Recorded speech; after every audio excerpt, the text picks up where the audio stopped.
été sur les apps. Les profils des hommes, ils ont l'air de quoi? Qui ont l'air d'avoir abandonné. La transparence, ce n'est pas les détails. La transparence, c'est le contexte pour que l'autre puisse prendre sa décision. Ça ressemble à ça, ce que je vis. Dans une relation non exclusive, mais ce que je considérais comme saine, pour une fois. Plein de petites anxiétés, des peurs, tout ça qui remontent tout le temps, mais ce qui fait que je suis bien, c'est qu'à chaque fois que je les nomme, ben, ils sont accueillis.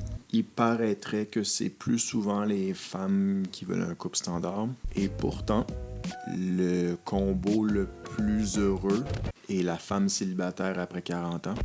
Des relations traditionnelles en matière de sexe. Ben, au début, c'était satisfaisant, puis ben, le devoir conjugal quasiment. En ce moment, la libido va très, très bien.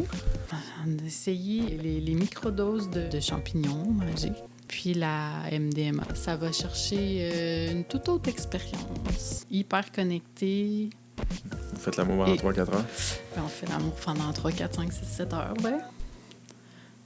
Je sais pas si tu vas aller là, mais tu m'as avoué que vous avez aussi rencontré ensemble. Oui. Une étude qui m'avait marqué dans mes recherches qui classait la MDMA, le LSD et les champignons dans le bas de la liste de la dangerosité et qui classait l'alcool pour le restant de tes jours, homme ou femme. Mais où chacune de ces libertés-là doit nécessiter une dose de plus d'écoute puis une dose de plus de communication. On est au deuxième entretien avec Agathe, cette super belle personne qui se laisse être franche et fragile dans ses aveux, qui même moi m'ont surpris par moments, même si je la connais bien. Après avoir parlé de tout ce qui a moins bien marché pour elle les 43 premières années de sa vie, surtout en relation, ben là, elle va nous confier gentiment ce qu'elle vit, puis ce qu'elle a envie de vivre aussi. Elle va nous parler du dating avec les apps au féminin, de ce qu'elle et ses amis y trouvent et surtout y trouvent pas, de ce que c'est selon elle une relation transparente, même si c'est non exclusif, de se rendre vulnérable, de combattre ses peurs, même quand c'est bien tough. Et après avoir vécu une relation non standard et dysfonctionnelle, elle a eu bien peur de se rembarquer là-dedans. Elle a pris un risque. Elle a décidé de réessayer pour se rendre compte que c'était pas tellement le concept le problème que la personne avec qui elle l'avait fait la première fois. Fait que là, elle vit quelque chose qu'elle qualifie de sain. À chacun sa définition, c'est pas à moi de juger. Dans ses expérimentations de couple non standard, ben, elle vit une sexualité aussi légèrement différente, qu'elle qualifie de saine, de douce et de sensuelle, dont une expérience avec une femme qui a l'air de l'avoir marqué pas pire. Puis au travers de ça, ben, ça a l'air qu'elle a le goût d'expérimenter avec même certaines substances qui ont été longtemps jugées dangereuses, puis où la recherche fait des bonds de géants ces temps-ci. Les champignons magiques, la psilocybine, la MDMA, et qui, ça a l'air, donne des expériences complètement différentes, plus connectées. Fait que c'est ça, ça va être la deuxième heure avec Agathe. Attache doucement ta tuque, parce que ça, c'est ce que femme veut. Tes amis datent? Oui. Toutes mes amies datent. En ce moment. Donc, ils sont pas mal tous célibataires. Ils sont pas mal toutes célibataires, à part une là, récemment, mais sinon, ils sont pas mal toutes célibataires. Ouais. OK. Si tu me résumais leur expérience en quelques mots. Est-ce que je peux dire que c'est de la merde? Boy, c'est difficile. C'est difficile. Oui, mais Pourquoi? je pense que c'est dans l'air du temps. Est-ce qu'ils savent ce qu'elles cherchent? Pour vrai, je suis pas certaine. Elles se disent qu'elles savent ce qu'elles cherchent. C'est-à-dire une relation monogame avec le futur homme de leur vie. OK. Donc, être en amour, papillon Être et en compagnie. amour, ah oui, papillon, beaucoup de papillons. Conte de fées ou pas? Certaines, oui. Je pense qu'on est encore dans la recherche du conte de fées, ouais. Mais... Ça s'exprime comment? Hey boy, ça, c'est des questions difficiles. Rencontrer quelqu'un, puis que ça soit donc bien facile, beau, qu'il y ait des papillons tout de suite, justement, que ça soit l'homme de leur vie. Là. Genre, en tout cas, c'est l'impression que j'ai de ce que je ressens. Ouais. Puis pourquoi ça marche pas? Ben, c'est mettre beaucoup d'attentes puis de pression à la première rencontre. Tu trouves qu'elle décroche vite? En fait, je trouve qu'elle voudrait que ça soit tout de suite parfait. OK. Ça s'exprime comment, ça? Ben justement, il y en a j'ai une anecdote de une qui date un gars, puis au bout de, je sais pas, première date, ils vont prendre une marche, deuxième date, ils vont au resto, puis troisième date, elle l'invite chez lui. Puis c'est quoi qu'elle a dit? Ouais, non, je suis pas certaine, j'aime pas ses souliers. Ah, OK, ouais. Puis là, c'est comme tout de suite, Ça marche plus. ça marche plus. J'imagine qu'il y a d'autres choses, tu sais. Mhm. Il y a quelque chose dans l'attitude où il n'y a pas de connexion, justement. Ou... OK. Puis qu'est-ce que tu racontes sur les hommes qu'elle rencontre? Souvent décevant. Pourquoi? Souvent parce que les personnes ne ressemblent pas à ce qui est à leur profil. Souvent aussi parce qu'ils se rendent compte que la personne en face d'elle est pas mature émotivement, est pas... Est-ce qu'elles le sont, elles? Eh boy. Je pense en majorité plus que la majorité des hommes qu'elle rencontre. Totalement, je sais pas. T'es sur les apps. Elles sont sur les apps. Ouais. Les profils des hommes, ils ont l'air de quoi? De la perspective d'une femme dans la quarantaine. Ils ont l'air d'avoir abandonné. Ah oui, Ils ont- OK. Ils ont l'air de... Trop relâché. Souvent, je dirais que ça fait vraiment dur, en grosse majorité, et où ils se mettent pas en valeur, puis se relâcher, ouais. C'est comme... On dirait qu'à partir de 35 ans, ils prennent plus soin d'eux. En tout cas, c'est ce que les profils Dégage. Beaucoup de profils dégagent. Si tu prends une photo, je sais pas, juste la façon de prendre des photos, je veux dire, les selfies dans les voitures, c'est un peu déprimant. Ah oui, hein? Ah, on a pas mal toute la même opinion. Mais, En fait- mais ça continue. Ben en fait, souvent, on reste là-dessus 1 semaine, 2 semaines, 3 semaines, découragé ben raide, on le met en pause ou on l'efface, on va en essayer une autre parce qu'on se dit crime si on rencontre pas là-dessus. Où est-ce qu'on rencontre? Fait qu'on on retourne parce que là, on se dit, ah, elle a rencontré quelqu'un qui avait de l'allure. Fait que peut-être qu'il y en a un qui va arriver. Mais ouais, je pense que c'est le sentiment général. En tout cas, de mes amis. Puis les profils des femmes pendant ce temps-là. Ben, c'est sûr que je cherche pas les femmes, fait que je le sais pas. Mais de ce que j'ai vu sur les applis des gars, swiper des femmes, je trouve que c'est plus soigné.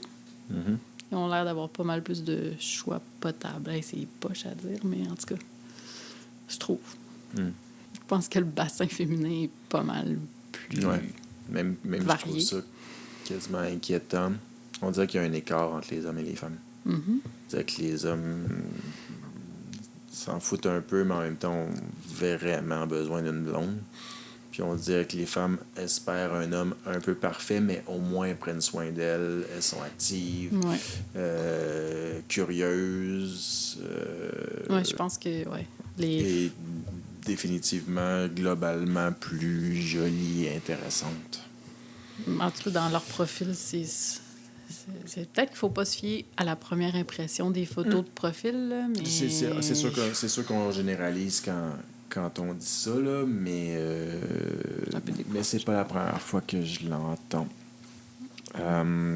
Ce que tes amis cherchent et espèrent, est-ce que c'est... Puis t'es pas obligé d'avoir la réponse, puis tu peux parler pour toi aussi, mais est-ce que c'est du conditionnement ou est-ce que ça existe pour vrai? Ah! C'est du conditionnement. Ben oui, là, c'est sûr qu'on a... On a vécu avec les contes de fées. On a tous grandi avec les contes de fées. On veut un prince charmant qui va venir nous sauver sur son cheval blanc, là. Fait que oui, c'est du conditionnement, je pense. Mais je veux dire, il n'y a jamais rien qui va être parfait. Puis les contes de fées, on ne voit pas après, ils se mariaient et eurent plusieurs enfants. On ne voit pas le reste. Dirais-tu que tu es en relation en ce moment? Oui. Oui? Oui. OK. Oui, je suis dans une relation non exclusive, mais que je considérais comme saine, pour une fois. OK. Ouais. Puis pourquoi tu la considères comme saine, celle-là? Parce qu'il y a énormément de respect, énormément de communication, puis des ententes qu'on prend, qu'on a discuté ensemble, puis qu'à date, Sont respectés. sont respectées. Donne-moi donc 1 ou 2 exemples de règles.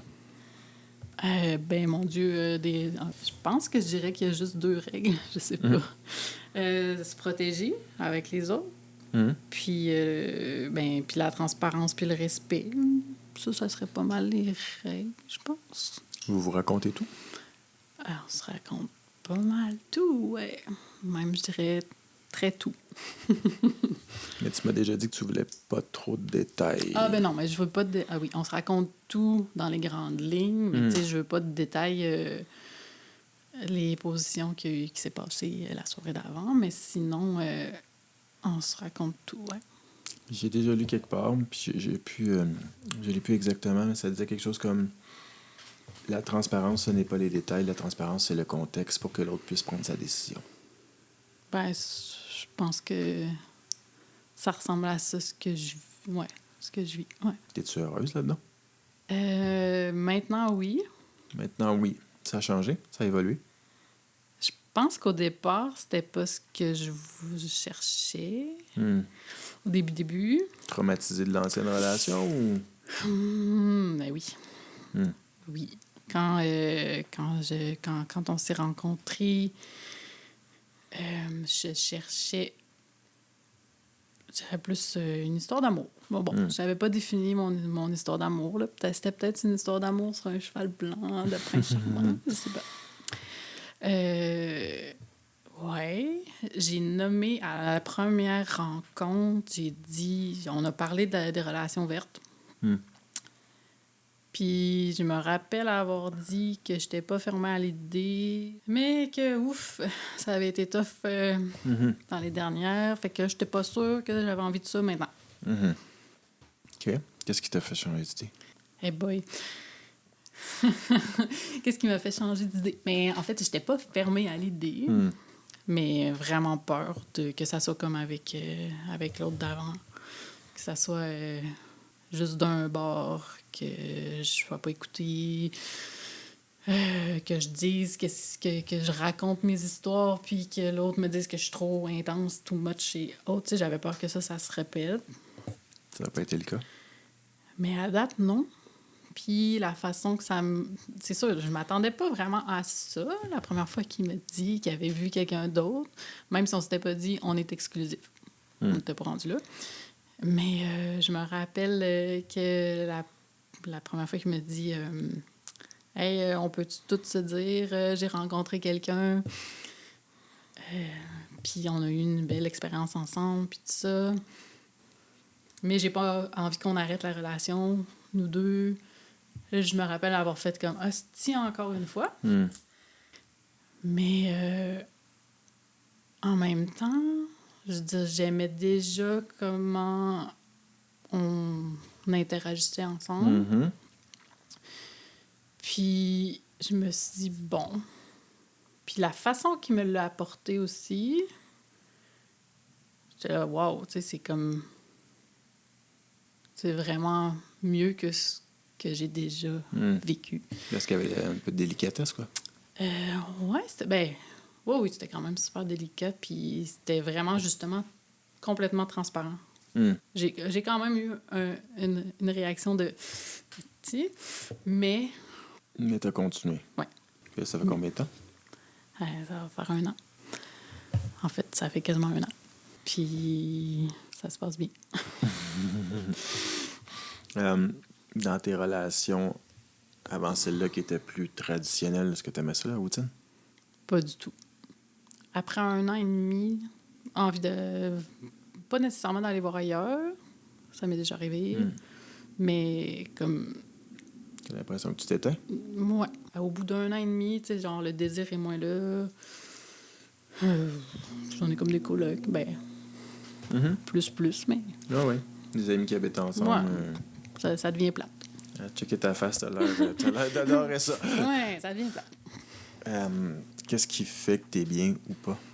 Mais mon Dieu, c'est pas parfait, J'ai plein de petites anxiétés, des peurs, tout ça qui remontent tout le temps, mais ce qui fait que je suis bien, c'est qu'à chaque fois que je les nomme, puis ça a été un méchant travail de réussir à le faire, ben ils sont accueillis, puis de la bonne façon. Puis comme à date, je suis jamais trop. Est-ce que toi, t'es allé voir ailleurs? Oui, ben oui. En plus, est-ce que tu as pu lui dire? oui, les premières fois, ça a été difficile. Ben, ça a été difficile. Je les ai dit, mais les premières fois, ça a été comme ça. Je les disais comme ça. Mais c'était... Attends, je vais être sûr de comprendre. Ça a été difficile pour toi de oui, l'exprimer. Ça a été pour moi de l'exprimer parce que j'avais vraiment peur de la réaction, de faire que ça soit comme les autres fois, avec l'autre. D'être mal accueilli, finalement, puis les règles changent, puis que finalement, t'avais pas tu l'as pas fait de la bonne façon, puis ça n'a pas été ça. Ben non. À chaque fois, ça a été super bien accueilli. Super bien accueilli. En fait, à chaque fois, ça m'étonnait. Ben, moins maintenant, mais au départ, ça m'étonnait. Chaque fois que j'avais quelque chose à dire, la réaction était quand même surprenante. Mais il faut dire que lui... Positivement, oui. Lui, il a beaucoup moins de peur, probablement, par rapport à ça. Je sais pas. OK. C'est sûr que... Est-ce que c'est quelqu'un qui avait de l'expérience dans ce genre de truc-là? Non. Semble-t-il que non. Mais comme meilleur que moi. Ça, je sais pas. C'est comme plus facile. Qu'est-ce qui est plus facile? Ben, ma perception, c'est que c'est plus facile pour lui que pour moi. Moi, j'ai encore beaucoup de peur qui s'en vont tranquillement. Mais ta peur, c'est quoi? Est-ce que ta peur, c'est qu'il aille ailleurs ou c'est qu'il tombe en amour avec une autre ou que tu le perdes? Ma peur, ça serait qu'il tombe en amour avec une autre puis que, bye, Agathe, tu sais. Ça, c'est ma plus grande peur, en fait.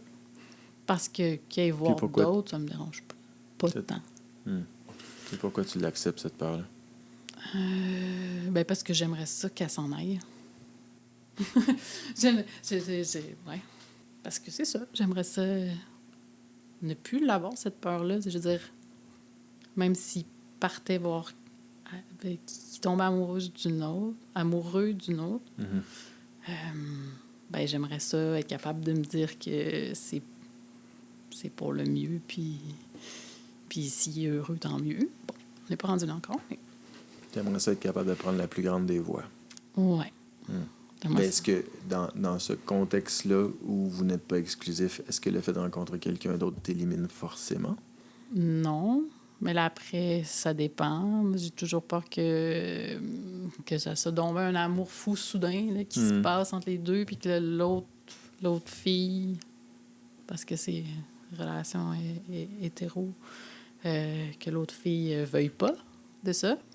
Veuille pas de non-exclusivité, puis qu'elle dise, tu sais, c'est moi puis l'autre bail. Agathe, elle s'en ira.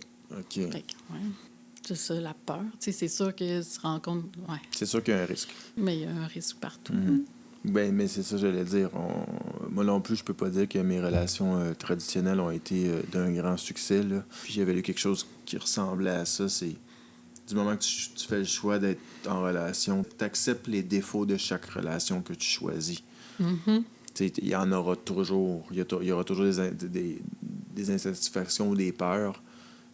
Puis où tu prends le modèle traditionnel, puis tu vis avec le fait que peut-être que tu vas t'emmerder éventuellement, ou tu prends le modèle moins traditionnel, puis tu vis avec les peurs que l'autre rencontre quelqu'un d'autre. Mais d'une façon ou d'une autre, peu importe le modèle que tu vas choisir, tu vas devoir accepter les qualités et les défauts de cette relation-là. Il y en a aucune qui n'en aura pas.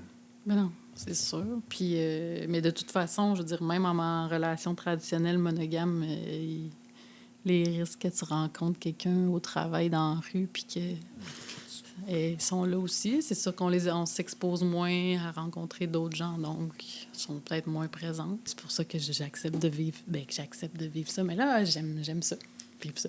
T'aimes ça pour vrai? Oui. Qu'est-ce que t'aimes le plus? La liberté que ça me procure.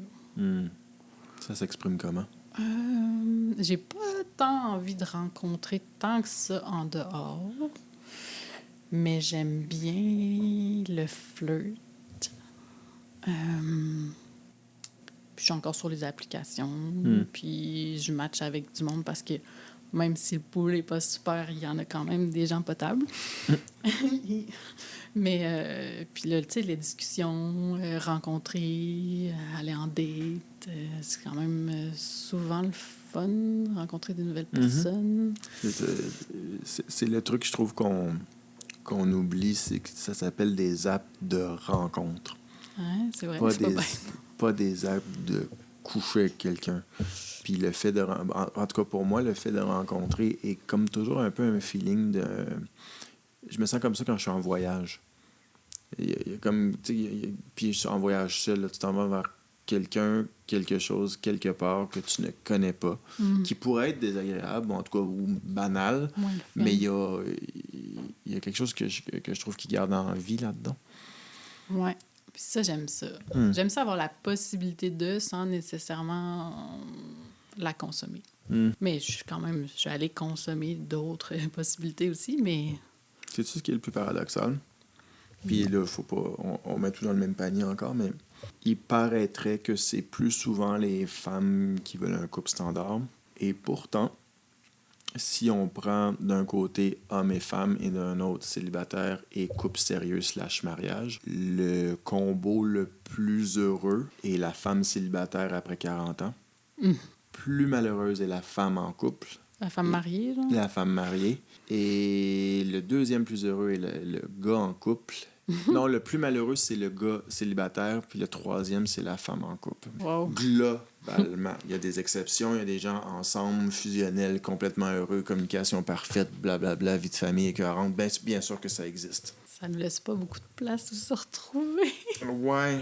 Ce qui me fait toujours demander par rapport à ces histoires-là où moi je me situe. Puis si on est conditionné à ça, puis si on est vraiment fait pour ça, parce que tu sais, même des psychologues qui se concentrent sur les relations modernes, le meilleur exemple, c'est Esther Perel.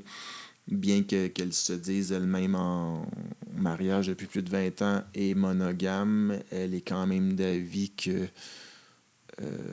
on en demande trop à notre partenaire. On veut le meilleur ami, le meilleur amant, le confident, espérer qu'il soit un bon père, une bonne mère, qu'il soit bon, qu'il prenne les tâches en charge, blablabla. Elle avait une liste de 8 à 9, si je me souviens bien. Puis elle était comme à un moment donné, si t'as coché 6, là. Mais ça fait beaucoup de pression sur la personne. Ça fait beaucoup de pression sur la personne. Ça fait des situations qui sont à peu près impossibles de tout cocher. Les gens qui sont heureux en couple, en fait, oublient de tout cocher. C'est ça la vérité. Parce que ça se pourra pas. Parlons de sexe, OK? Oui. Parlons de sexe.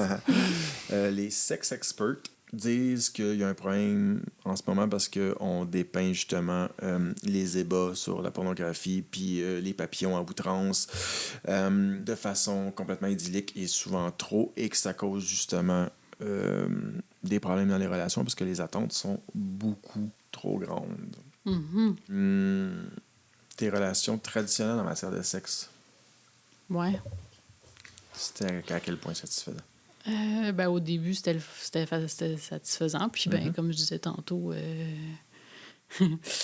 au bout de 1 an et demi, ça devient routinier. Le devoir conjugal, quasiment. Là, même si j'étais pas mariée. Là, mais on le faisait parce que il faut. Ouais. Mais ça te tentait plus? Ça me tentait moins. Okay. Ouais. Une fois que t'es rendu dedans, ça te tente, mais sinon... Puis là, ta libido va comment? En ce moment? La libido va très, très bien. La libido va super bien. Je pense pas qu'il faille avoir honte de ça, c'est correct? Non, elle va être très en forme. T'es pas obligé si tu veux pas, mais l'alcool et les substances prennent quelle place dans tes relations? Dans ta relation? L'alcool, pas une grande place. Pourquoi? Parce que les lendemains de veille, c'est pas le fun, puis c'est pas... finalement, on se rend compte que l'alcool, c'est overrated. T'aimes juste moins ça qu'avant? Dans mes relations, ouais. C'est sûr que j'aime ça aller prendre un verre avec mes amis, mais la date, verre de vin, bouteille de vin le soir, avec... ouais, c'est moins ça. Okay. Puis ça m'agane. Oui. Rendu à 40 ans, 40 ans passés... ça te défait une journée. Et une puis deux. Et une puis deux. Donc, j'en déduis qu'à l'occasion, vous expérimentez autre chose. Non, c'est pas vrai. Là, j'avais déjà testé plus tôt dans ma jeunesse, mais dans cette relation-là, ouais, c'est lui qui m'a comme fait tester. Je sais pas. Mais oui. Puis ça rajoute une dimension différente. On a essayé les microdoses de champignons magiques, la psilocybine, puis la MDMA qui est connue sous le nom d'ecstasy. Puis je dirais que la MD, de son petit nom, ça va chercher une toute autre expérience. Positive, très positive, ben je pense. C'est peut-être pas pour tout le monde, mais ça crée des moments hyper connectés, hyper sensuels, plein de présence. C'est tout doux. OK. Fait que c'est pas tant sexuel, plus sensuel, je dirais. OK.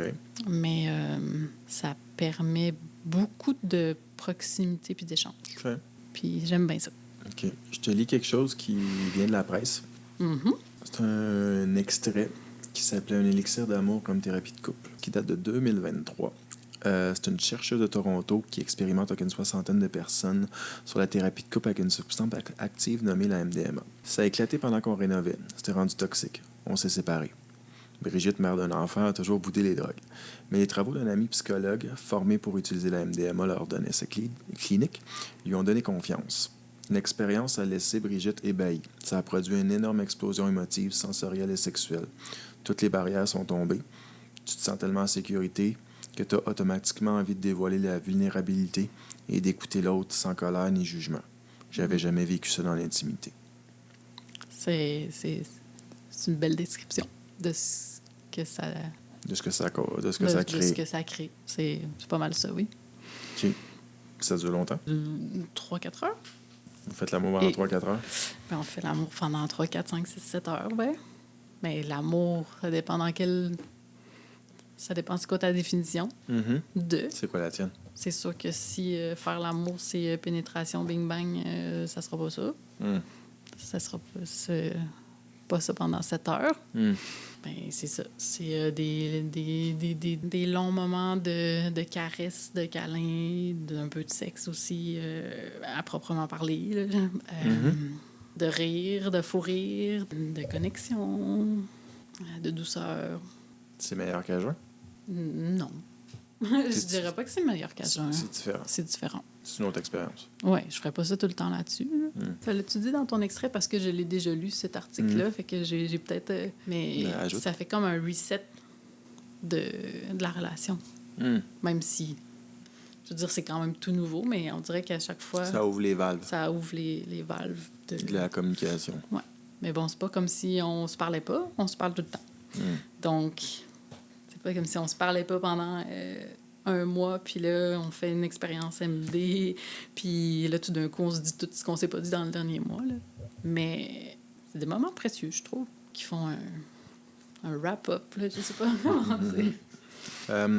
C'est un ami qui m'a dit ça. Tu me dis si ça fait du sens. Il m'a dit quelque chose comme, avec les années puis l'expérience, on dirait que l'alcool déconnecte et que le champignon et la MD connectent. Oui. Ben, c'est sûr que... Ben là, de ce que j'ai raconté avec l'expérience MDMA, c'est sûr que là, il y a la connexion.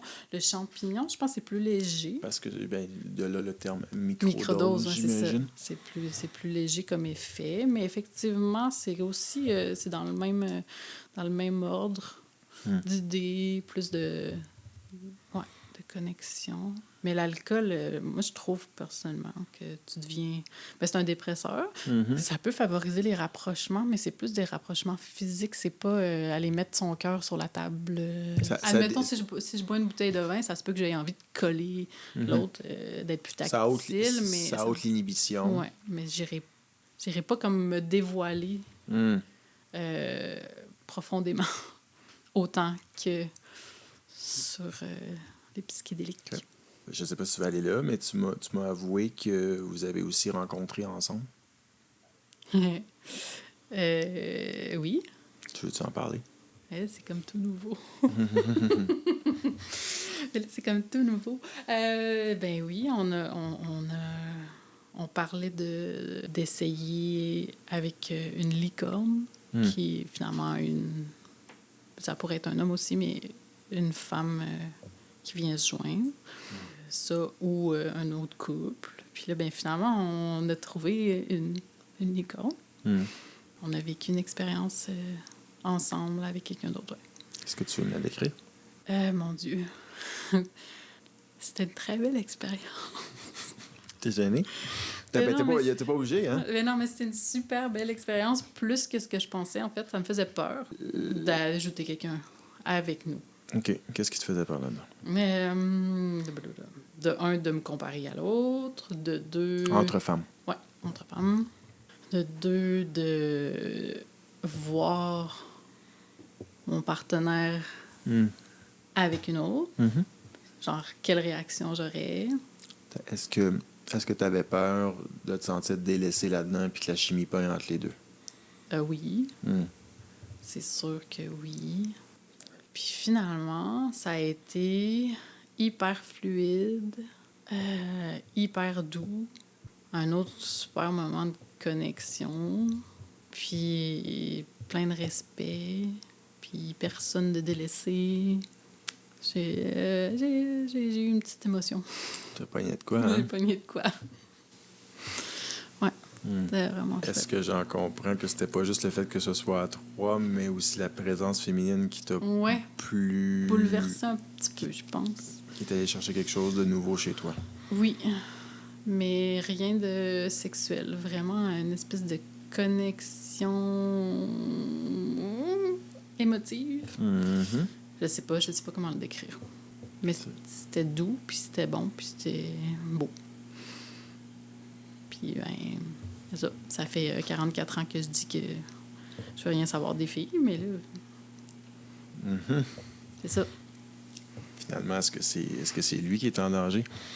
Non, pas en tout. Puis, ça t'a shaké, hein? Ouais. Mais positivement. Oui. Est-ce que vous allez la revoir? Ben, on est supposé avoir un moment à 4 parce qu'elle est en couple non exclusif aussi. Donc, oui, à la revoir, mais dans un autre contexte. Ben, raconte-moi l'ambiance dans ce cas-là. Est-ce qu'on nomme les choses dans ces situations-là? Est-ce que ça se fait naturellement? Ben, c'était aussi un moment sous substance. Tout était validé, mais en même temps super naturel. S'assurer que chacun est à l'aise avec ce qui se passe à chaque moment puis qu'on peut passer à la prochaine étape. Mais c'était pas comme, OK, arrêtez tout. Est-ce que je peux... Est-ce que je vais embrasser l'autre? Mais c'était fluide. C'était fluide. Ça se faisait naturellement, mais c'était quand même demandé soit par un regard, soit dit, tout simplement. Ouais. Donc, il y avait une constante validation du consentement. Oui. Ouais. Mais c'est ça. C'était doux. Je sais pas comment... C'est le seul mot que j'ai. C'était doux. Ton langage non verbal laisse croire que c'était une de tes belles expériences dans ta vie. Qu'est-ce qu'il y a? Je me tortille. Oui, tu tortilles, tu souris. Ouais, c'était... probablement... Oui, oui quoi? C'est comme oui, mais oui. Oui quoi? Mais oui, c'était dans les belles expériences dans ma vie.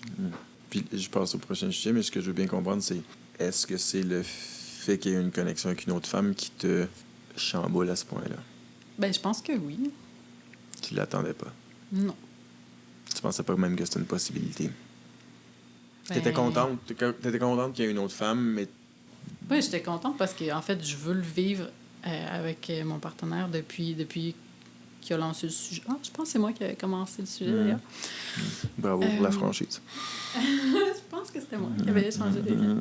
Mais je voulais le vivre, mais comme une expérience à deux, à trois, tu sais. Mais pas en pensant que j'allais triper comme ça. Tes amis pensent quoi de tout ça? Les substances, les tripes à trois, les relations non exclusives? Ah boy! Ils sont pas sûrs. Ils sont pas sûrs? Ouais. Curieuse? Comment? Curieuse? Curieuses? Ben, ils sont curieuses que je leur raconte les histoires parce que ça les divertit. Curieuses d'essayer, pas toutes. Là, il y en a de plus en plus qui se manifestent en disant « Ah, ben, ça a l'air le fun, finalement. » Ça se démocratise. Ça se démocratise, je pense. J'en suis pas un expert, mais la science m'a toujours interpellé, puis entre autres choses, puis je le mettrai dans les commentaires.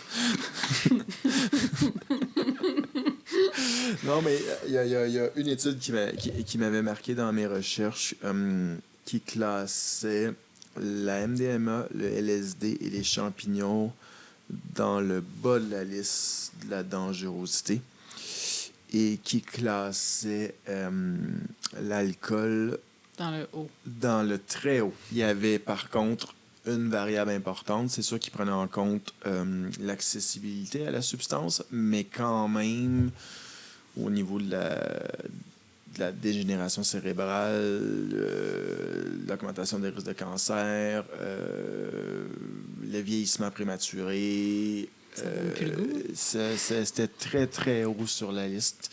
Pour ceux que ça intéresse, il me semble que c'était un article qui venait de The Economist. Puis après ça, j'en ai retrouvé plein des méta-analyses qui recoupaient ce même genre de données-là. Il y a personne qui disait que la MDMA, le LSD puis le champignon, c'était pas dangereux. C'est juste que dans la gamme des dangerosités puis les chances, en fait, les deux facteurs principaux étaient les chances étant que tu te fasses mal à toi-même, violence physique, tentative de suicide, name it, et les chances que tu fasses mal à quelqu'un d'autre, c'était dans ceux qui en avaient le moins. Puis alcool, cocaïne, en fait, c'était dans l'ordre, mais il me semble que c'était solvant inhalé, cocaïne, alcool nez à nez avec héroïne, puis crack. Quelque chose comme ça. C'est ça, ça donne moins le goût d'en boire, de l'alcool. Ça m'a fait comprendre pourquoi pendant 15 ans, je perdais 2 jours de ma vie à chaque fois que j'en buvais plus que 6. T'as transporté des peurs dans tout ça? J'ai transporté des peurs? Ben, bien sûr, de tes autres relations. Je vais switcher la question. C'est quoi pour toi la vulnérabilité? Oui, OK, on t'a switché pour vrai. La vulnérabilité, c'est la capacité de mettre son cœur sur la table. De mettre tout. Je sais pas. À chaque fois, je me pose la question. Au risque d'être blessé? Au risque d'être blessé, oui. En fait, oui. Pourquoi on le fait dans ce cas-là? Parce que c'est en étant vulnérable que les autres nous connaissent mieux. Puis c'est difficile à faire. Puis je pense qu'on peut le faire quand, de l'autre côté, il y a de l'acceptation. On est accepté, puis c'est ça. OK. Mais ouais, c'est ça, c'est de tout mettre... En fait, c'est pas juste le cœur, c'est de tout mettre sur la table en espérant que ça soit bien reçu. C'est ça. Ma définition est vraiment pas bonne, mais... Non, mais je comprends. C'est avoir le courage de dire ce qu'on ressent et ce qu'on est réellement au risque d'être blessé. Est-ce que les hommes le sont suffisamment? Je pense que... Globalement, bien sûr. Globalement, je pense que non. Ouais, je pense qu'ils ont peur du jugement, peut-être, s'ils vont... Parce qu'être vulnérable, c'est parler de ses émotions. Puis c'est plus difficile à cause du conditionnement puis de la société. Parce que quelqu'un qui est vulnérable est moins fort? Ben, je pense que c'est ce qui est véhiculé, ouais. C'est ce que les gens pensent? Ouais, mais tu sais, j'ai eu un papa numéro 2 qui disait que si je pleurais, c'est parce que j'étais pas assez forte. Fait que je pense que... Penses-tu qu'il le pense encore aujourd'hui? Je pense que oui, mais peut-être en moindre mesure. C'est sûr que je sais pas comment il est avec sa blonde du moment puis tout ça, mais d'après moi, ça fait encore partie de ce qui passe. Okay.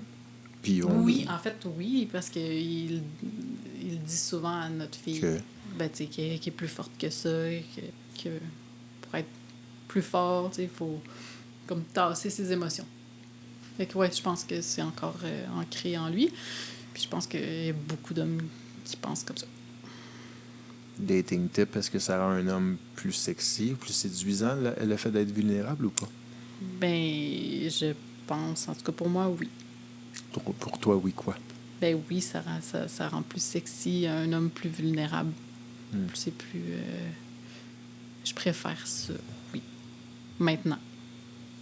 Mais peut-être qu'avant, je me disais, ouais, trop mettre sur la table ses émotions, peut-être pas assez mal, blabla. Mais depuis les nouvelles expériences de mes amis, ils aiment ça quand le gars qu'elle fréquente ou les gars en date, peut-être pas la première date, est capable de montrer qui est, justement d'être plus honnête et sensible.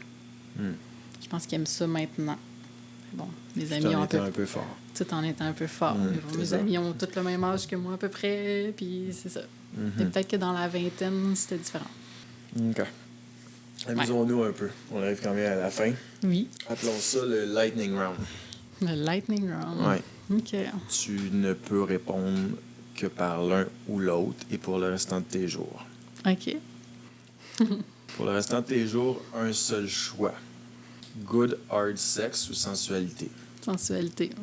Et surtout après mes descriptions de mes tripes. Pour le restant de tes jours, un seul choix.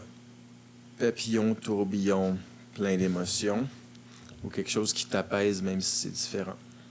Je vais prendre le... Hey boy! Je vais prendre le apaisant. Ouais. Mais encore maintenant, je vais prendre l'apaisant. Pour le restant de tes jours, avoir l'option de ne plus jamais avoir d'insécurité ou les gérer dans la communication? Ben là, les gérer dans la communication. Mais c'est quand même dire que t'en as. Mais oui. Mais je pense que j'aime ça, finalement. J'avoue que quand t'es dedans, c'est chiant, mais quand tu finis par les défaire, ça te fait grandir. Pour le restant de tes jours, homme ou femme?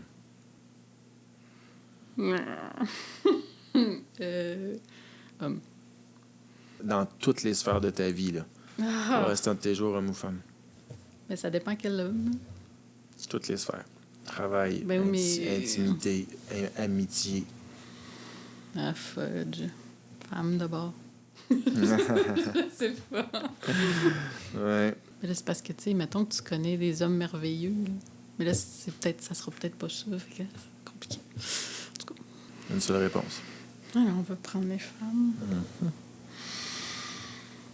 Si on se permet de rêver, tu souhaites quoi pour les hommes et les femmes? Qui trouvent un moyen de se retrouver mieux. Ça s'exprime comment? Ben là, c'est comme deux entités complètement différentes là, qui n'arrivent plus à se retrouver, à communiquer puis tout ça. Fait que, ouais. Les hommes sont comme un peu déstabilisés avec... Une nouvelle façon de s'organiser la société. C'est ça. Fait que là, ils sont partis d'un côté, puis là, les femmes qui prennent plus de pouvoir, puis qui sont là. On dirait qu'on s'est perdu en chemin, fait que, de se retrouver. Je te donne le droit de me poser une ou deux questions pièges. Eh ouais, c'est difficile. Tu t'es livré, donc... T'as pas parlé du tout de toi, hein? Un peu, mais pas tant. Et toi, comment tu vis tes relations? Parce que t'as parlé de tes autres avant, mais maintenant. OK. Bien que j'ai jamais été vraiment malheureux en couple, il y a une relation qui faisait pas de sens, mais le restant du temps, j'ai été avec quand même des femmes brillantes et belles. Et, somme toute imparfaites, mais autant où moi je l'étais. Là. La plupart de mes relations étaient relativement satisfaisantes, mais en même temps, jamais complètement. Je suis obligé de dire que souvent, mes plus grandes périodes de bonheur étaient célibataires. Malgré le fait que je n'étais pas malheureux en couple. Il y avait quelque chose en moi qui, parfois, s'éteignait. Fait que là, j'ai décidé d'essayer quelque chose de différent aussi. Et je suis également en relation qui, au lieu de la considérer comme la femme qui me donne des papillons, je la considère plutôt comme une grande amie à qui je peux tout dire et avec qui je peux vivre beaucoup, beaucoup de choses dans l'écoute. Puis c'est quelque chose qui, pour l'instant, me fascine, me rend heureux. me donne un peu plus le droit d'être qui j'ai envie d'être, je crois. C'est pas ce que je m'étais imaginé, j'ai jamais cherché ça. J'ai juste constaté que j'étais pas nécessairement heureux dans le couple standard. J'étais pas malheureux non plus, c'était absolument pas une catastrophe dans mon cas. Mais à toutes les 3 à 5 ans, ça se terminait, puis ça prenait 2 ans, puis ça recommençait. Puis la vie sans connexion réelle, puis sans relation, c'est triste aussi. Fait qu'il y a tout ça aussi à réapprendre, mais c'est pas que là, ça existe pas, c'est que ça existe à un autre niveau, où il y a plus de liberté, mais où chacune de ces libertés-là doit nécessiter une dose de plus d'écoute puis une dose de plus de communication. Puis pour l'instant, on dirait que c'est enrichissant. Mais mettons, ça te dérange pas justement d'avoir pas besoin, mais d'être obligé de beaucoup communiquer? Tu trouves pas ça fatigant? Non. En fait, dans mes autres relations, bien qu'on partait souvent du bon pied puis qu'on essayait de communiquer, il finissait souvent par y avoir des non-dits, des petites cachettes. Pas rien de majeur, mais des petites affaires qui s'accumulaient avec le temps, qu'à un moment donné, le nœud grossit, puis que tu sais pas comment le défaire. Tu sais des fois même plus où toi tu te situes exactement là-dedans. Tu sais pas trop si tu as le goût de le savoir. Tandis que là, je lui dis, oui, je suis sur les apps, mais mon sel, il est là. Si tu veux le code puis tu veux fouiller, tu fouilles tout. Si tu veux pas, c'est correct. Si tu me poses la question, tu me la poses. Pas savoir les détails, c'est correct. On n'est pas obligé de se compter non plus. Puis au travers de tout ça, ça me permet aussi de rencontrer des super belles personnes. Est-ce que ça fait longtemps? Ben non, c'est relativement récent. Est-ce que ça va être terminé dans 3, 6 ou 12 mois? Ça se peut. Fait qu'il y a pas de plan, j'en ai pas besoin. Mais là, je vis ça. Puis je suis assez bien là-dedans. Puis là, c'est une 3e question, mais je vais la poser pareil, mais ça te crée pas des insécurités? Tu sais, moi, dans la mienne, ça m'en crée beaucoup. Mais toi, dans la tienne? Pour l'instant, pas tant. C'est pas absolument sans aucune insécurité, mais ça m'en a pas créé tant. Peut-être parce que je fais confiance que ce qu'on vit sans être unique est relativement rare. Puis aussi parce que je reste convaincu que si jamais cette personne-là rencontrait quelqu'un d'encore mieux, il faudrait que je sois heureux pour elle. Et pour la première fois de ma vie, j'en suis à me dire que le fait de rencontrer quelqu'un d'autre n'est peut-être pas la fin non plus. J'ai toujours considéré ça, mais là, je suis moins sûr que ce soit le cas. Tu veux ajouter quelque chose? C'est suffisant. Et maintenant, les petits bouts de nouveaux épisodes avec Nadia. En version top secret, car c'est pas son vrai nom, puis on verra pas son visage non plus. Devant le mariage et un enfant. Mais son intuition tout ce temps-là lui disait que quelque chose clochait, qu'il manquait quelque chose. De retour sur le dating scene, bien qu'elle adore certaines expériences et la liberté, elle se demande quand même des fois si le manque de maturité de certaines personnes ne la fuck pas plus. Et de son propre aveu, pour se protéger, souvent elle se tourne vers des hommes indisponibles. Parce que ça, c'est ce que femme veut. J'ai eu un coup de foudre. Tu traverses la porte. Instantané. T'as revu cet homme-là. Fait que là, ma meilleure amie était comme, on s'en fout un peu de ton histoire de quand t'avais 13 ans. Va donc prendre un verre avec. Et? The rest is history, là. On a passé 9 ans ensemble. La psy que j'ai vue à ce moment-là était comme, ben oui, mais c'est parce que donne-toi une chance, là. Ce contexte-là mettrait beaucoup de gens en insécurité. Le prof a fait un résumé. You acted perfectly. Et puis, par contre, il y a quelque chose qui manque. Je te croyais pas. C'est la même affaire dans ma vie personnelle. Puis là, il s'est vraiment frustré. Puis là, il m'a lancé... J'ai pas de dépression. I fell in love with someone else. Il a comme effacé tout ce qu'on avait eu, là, en me disant qu'il m'avait... En fait... C'est ça qui est dur, en fait. Ah, sacrifice! Parce qu'on est censé avoir le goût d'être parent, particulièrement mère. Ah oui. Je savais pas comment le tenir. Je savais pas comment m'en occuper. Perdre ma liberté. Dans ces 9 ans-là, ton intuition, elle te disait quoi? Est-ce mon intuition? C'est une excellente question. Les comportements de dating, je crois, m'ont fucké. Plus que la rupture, je le sais pas, Je dis ça, puis là, quand je rentre dans le cycle de asti tabarnak, ben j'aime plus ça dater. Ouais, ouais. OK? Oubliez un peu la relation. Pas être avec moi-même. Préménopause, puis de ménopause, puis là, moi, j'écoute, mais Ça rentre, ça sort. je veux pas l'entendre. Docteur Lisa Mosconi qui fait des scans du cerveau, puis elle a commencé à faire des scans pré et pendant ménopause pour voir la différence. L'activité cérébrale est clairement en baisse. Estrogen is to your brain what fuel is to your car. C'est là que j'arrive à ton fameux post, OK? Je vais essayer de l'ouvrir. OK, t'es hot. Pourquoi? Oh, wow! OK. Je fais un coming out. Ça fait autour d'un an que je vis dans le déni par rapport à après ménopause. Je me suis dit c'est contagieux, si tu l'entends pas, ça t'arrive